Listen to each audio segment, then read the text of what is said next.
Hello, it's Teacher Debbie here, and I'm going to be going through Lesson A of in the new certification center, the level 2, 3, and I'm gonna do Lesson A first tonight, and hopefully maybe get to a Lesson B this evening too, or tomorrow. I'm actually mentoring a couple of people over the weekend. Somebody is doing their mock tomorrow afternoon. Somebody else is on Monday, and so I'm doing some one-on-one Zoom coaching with them and working with them and making sure that they have got the techniques down. Remember with VIPKid that it's an online platform and we've got to use plenty of TPR.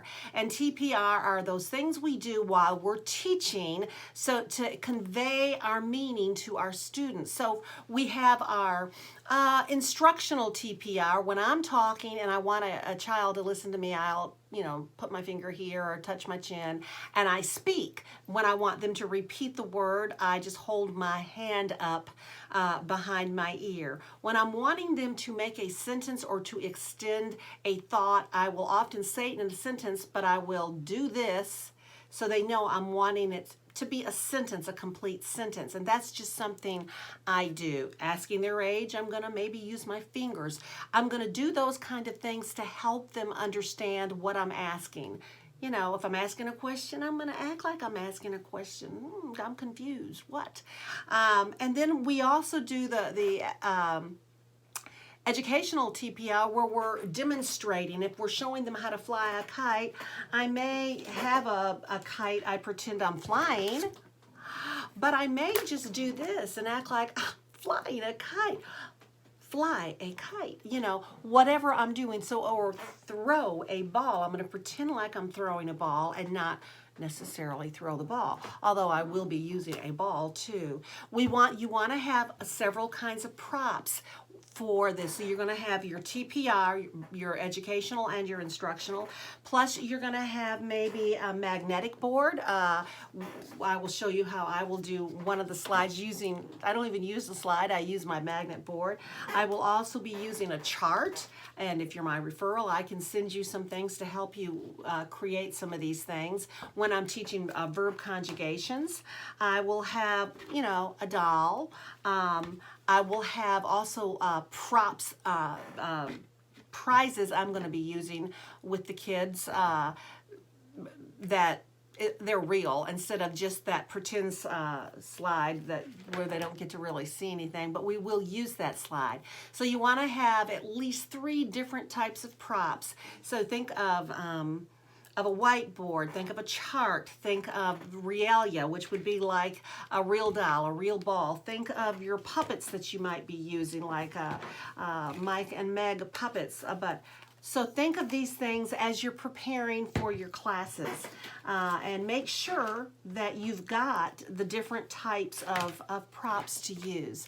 Okay, so I also want to tell you that on this, have I turned? Yeah, I've got it right. On my, this is my lovely little whiteboard. I've got the things you'll be seeing at the tops of the slide in the right-hand corner. You're going to be seeing I's, P's, A's, or E's, and I wanted to make sure you understood what those meant. I is where you're introducing a new concept, and so that is the I do. You are introducing it, and you're getting them to repeat it too. But you're having the lead here. It's the I do, and then we have a practice, and this is your we do, where now we're going to try to get more, we're going to demonstrate, but then we're trying to get them to come right back at us. So it's the we do. We're doing it together now. I'm not just leading it anymore. Hopefully we're sharing some of that give and take. And the apply is the you do. We're hopefully, if we've done our I and P pretty good, maybe they'll be able to do more of that with very little instruction from us with words, but more just demonstrating. You'll also see the E, and that's like it's your free talk, and that means extend, and that's where we ask extension questions. We get to engage the child in a little bit of conversation. And it's not going to be a lot of conversation because they're about a 5-year-old and they know very little English.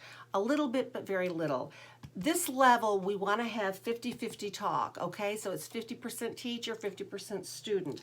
The lessons that you will be doing with your mentor coach will be 10 minutes. Now what's going to happen? Your mentor's going to come on and you're going to just have a brief chat. They'll try to probably get you a little bit comfortable because they want you to succeed, because we've got a lot of students and so we need a lot of teachers. They're going to try to get you comfortable in the classroom. They'll probably ask you what's your education or your experience with children, and then they're going to pick one of these, lessons A or lesson B, for you to do. I'm going to be doing A today to show you how I would do A. They're going to say, are you ready? They'll, try to have, and what I did, because I had to actually, when I did it, it was a different whole series. We had to do two. I had both of my things set up on either side of me with Post-it notes. Have Post-it notes just with basic things, reminders. You want to make sure you're giving out, I would say 3 to 5 of your rewards during the class. So you want to make sure that's happening. You want to have your different kinds of props. So just be organized so that you're not forgetful.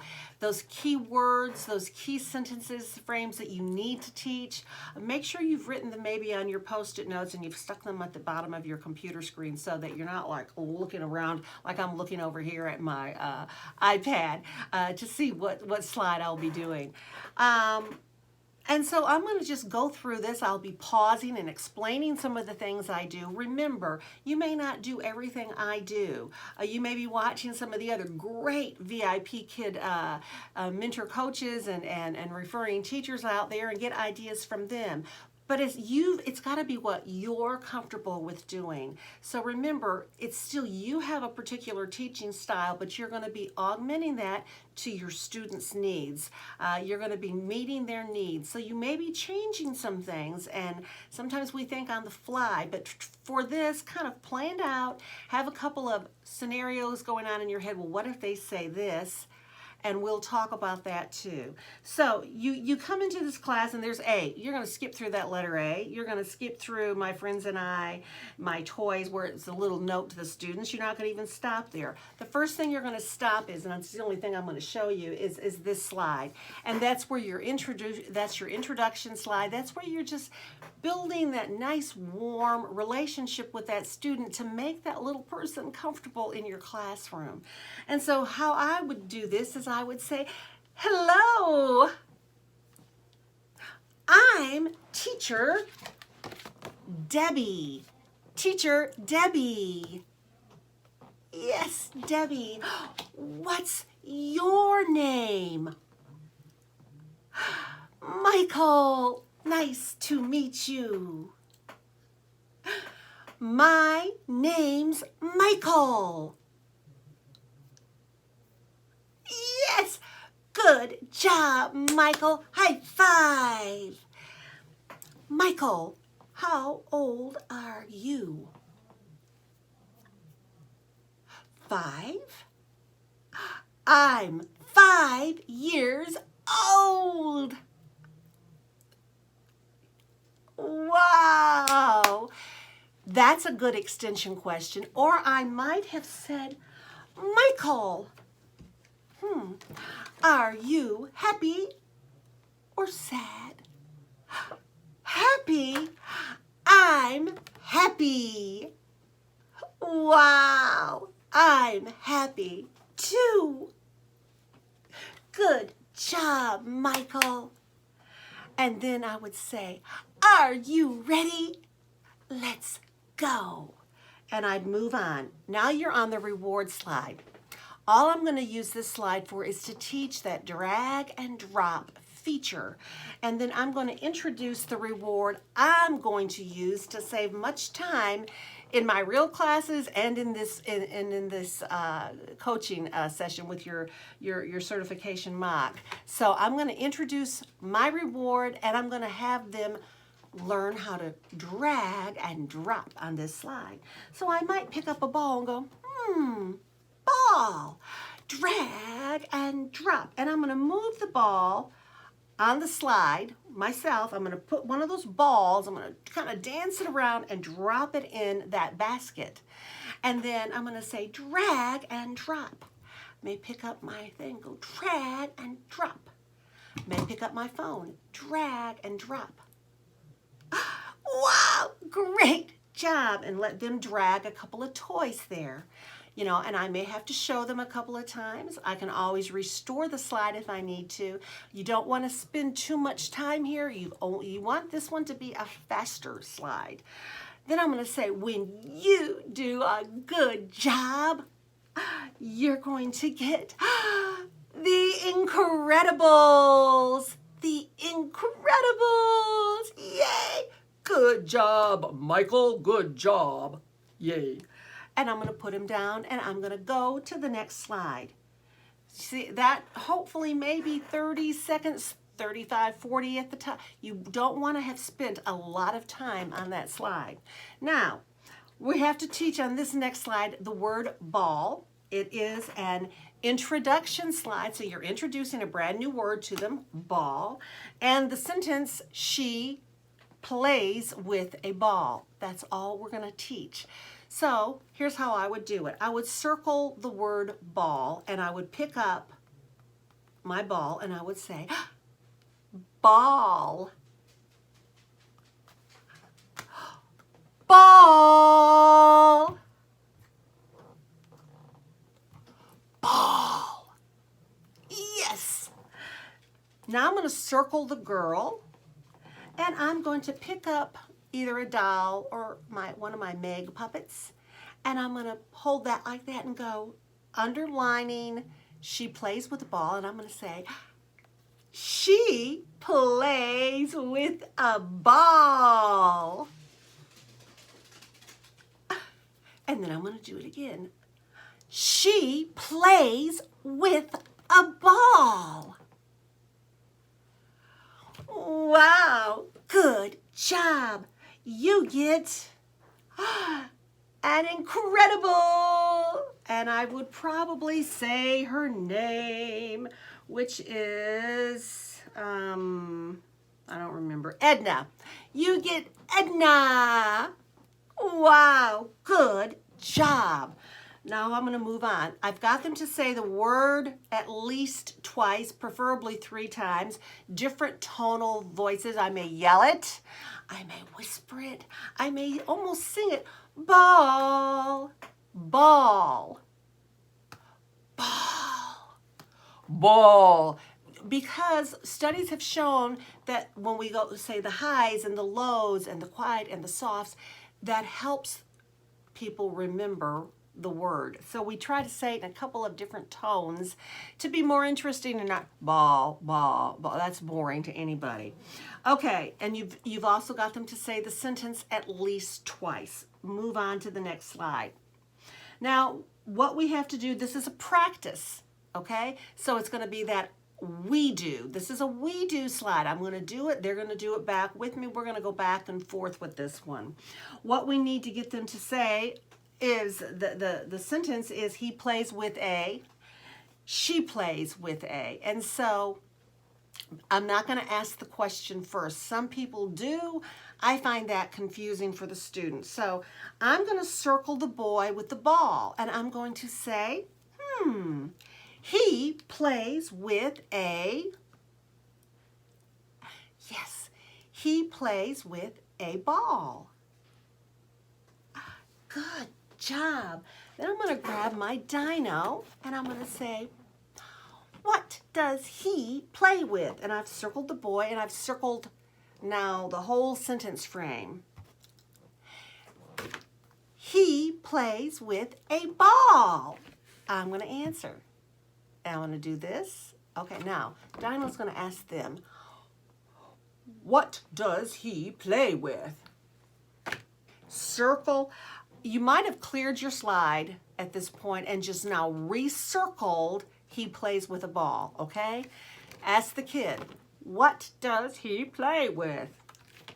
Circle it. Read. Yes! Good job. Now I'm going to pick up Meg. I'm going to circle the little girl. I'm going to circle that sentence she plays with. She plays with, yes, she plays with a ball.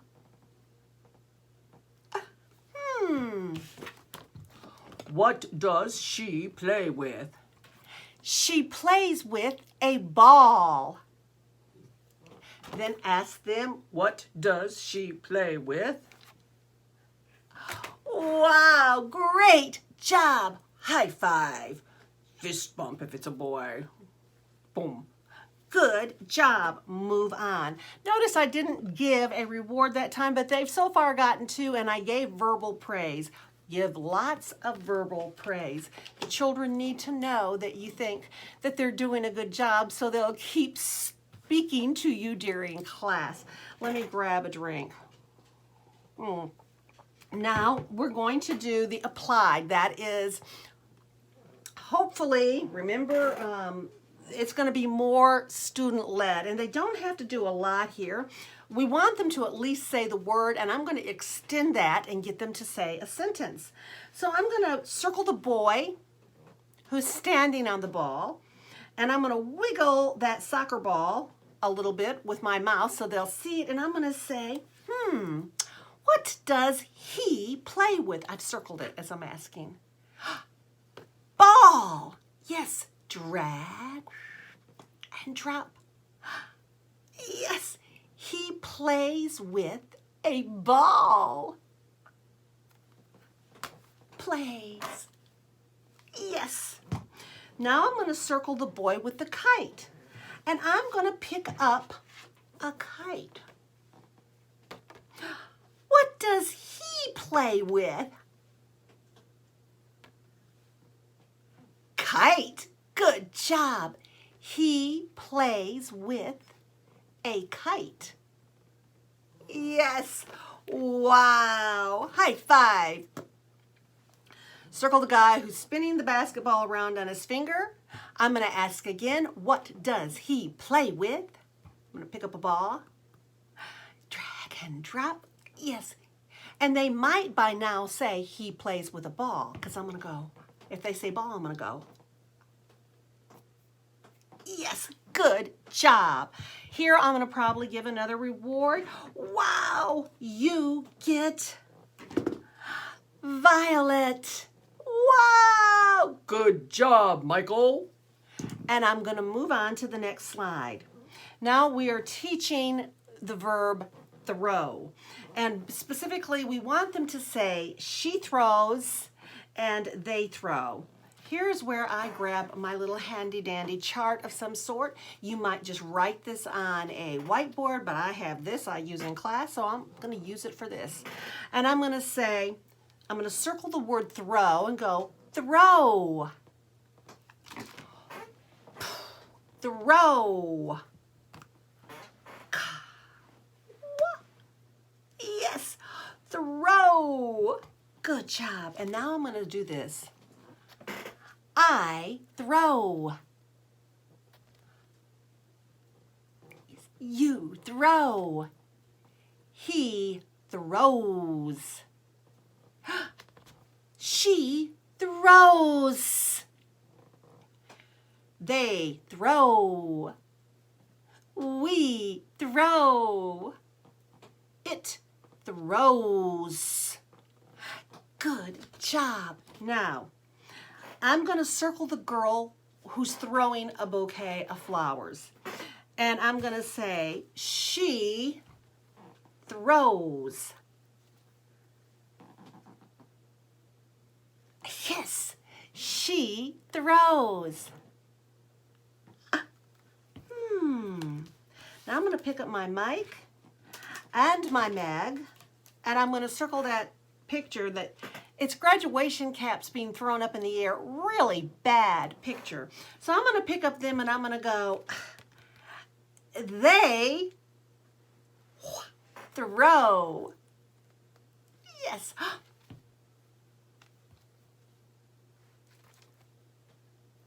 They throw.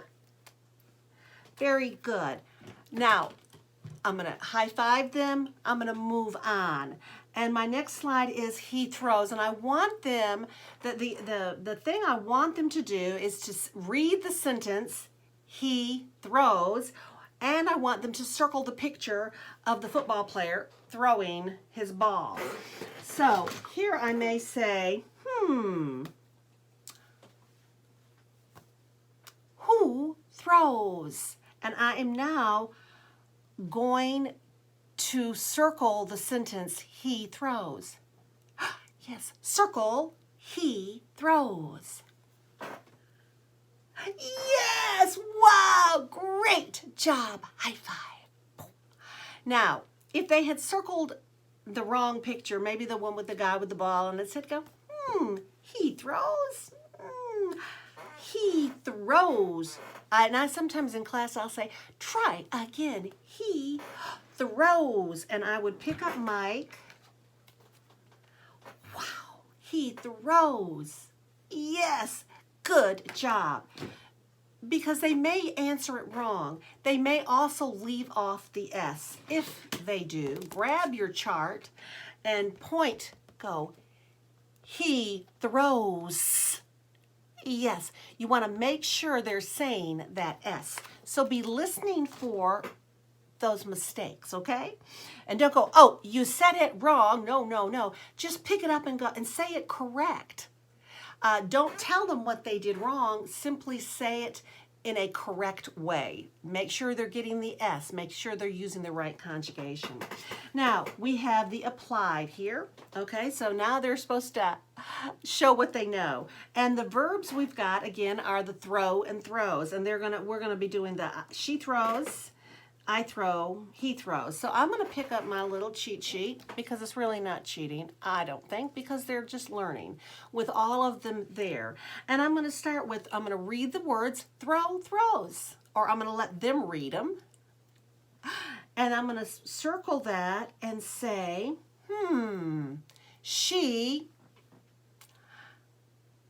yes, throws, drag and drop. Good job. I throws. Yes, drag. Good job. Same thing with he. Circle the he. He throws, throw. Yes. Make sure they're not just dragging and dropping. Get them to say the little sentences. I throw, she throws, he throws. Again, making sure they're getting the S in. Good job. Give them a reward if you want to. Wow. You get void. Whoa, good job, Michael. Woo-hoo-hoo. Okay, now the next one is where I use my little magnet board. I don't even teach using this one. They're circling. If it was moving, I would use it, but since it's circling and it's not the fun interactive, I'm going to just do this. I'm going to start up here. Now you see, well, this is what I've got down here, but I'm going to just make sure they can see the ip. And I'm going to point to it. Ip. Ip. Now I'm going to pull up one of the letters. Z. Z. Ip. Move it a little closer. Don't say that, I'm telling you. Z. Ip. Zip. Yes, good job. Now do that with the R. R. Ip. R. Ip. Rip. And the same with the S and the H. Hip. Okay, good job. Wow. I like my little things like this. I also use blowers in class. Good job. Might grab that up. And then I'm going to move on. Now, this is the free talk. If you made it here, wow. This is extension, exciting. We want to ask those extension questions. This is maybe a little outside of the lesson, but using things that a child who's 5 would possibly know. So I may circle this picture, or I may just circle that ball and say, what do you see? Circle the ball. They'll probably say, ball. Yes, I see a ball. Good job. And what we're kind of wanting them to say is, I play with a ball, or he plays with a ball, or she plays with a ball. We want them to use that particular sentence frame, perhaps. Or if they can't, you might just say, what color is the ball? Circle the lady's skirt. What color is the skirt? Hold up an orange color card. Y'all, my color cards, I am so cheap. I went to Walmart and I got kilts. Walmart will probably hate me. I buy a lot of paint from Walmart, so my whole house, every paint comes from Walmart. I would pick up this and go, what color is her skirt? What color? Orange. Orange. It's orange. Good job. What do they do with a ball? And I've circled the family. They play with a ball. Yes. Good job. Wow. You got, and I'm going to count their rewards. 1, 2, 3. I think we gave 4. 4 Incredibles. Wow. Good job. We're going to get to the goodbye slide. Maybe. I doubt it. I never did, but you may. You may talk too fast. And you're going to go, bye-bye. Nice to see, no, bye-bye. I hope to see you next time. Bye-bye. And that's how I would basically teach this class. You're not going to use all my suggestions. You're going to use some of them. If, like I said, if you have not used a referring teacher, I'm going to somewhere stick my referral code. It's Deborah0091. I'm going to put that on the screen. And also, you may join my Facebook page. And again, that is, you'll see a dino and it'll say VIPKid wants you. And I would love to help you get through your interview and your mock, and I will give you all kinds of clues, all the clues I know. I've been teaching now for 8 months. And I am fully booked. I stay booked. I have people requesting times. I don't teach. Why they do that, I don't know, because I turn them down. But I have loved my job, and it's such a blessing. And my hope for you, if you're considering this, is that it can be a way to bless your family, that you can have that extra income or an additional income. Perhaps you're already a brick and mortar teacher, or perhaps you're a stay-at-home mom. One of my referrals is a young stay-at-home mom with 2 little guys, and she's doing it. I also I'm working with people who, they're retired teachers and they wanted this income, but it's a great income. My husband, who is a school teacher, is going to be doing it too. He's planning on doing it in the summer a lot, so, and on Saturdays and Friday evenings during the school year. So contact me if you need to. I'm going to also put on here my email. If you want to reach out to me through email, through Facebook, I would love to help you. If you use me as you use me as a referring teacher, will show up and I will reach out to you through email. And I hope you have a blessed day. And this is Teacher Debbie saying, see you next time. Bye-bye.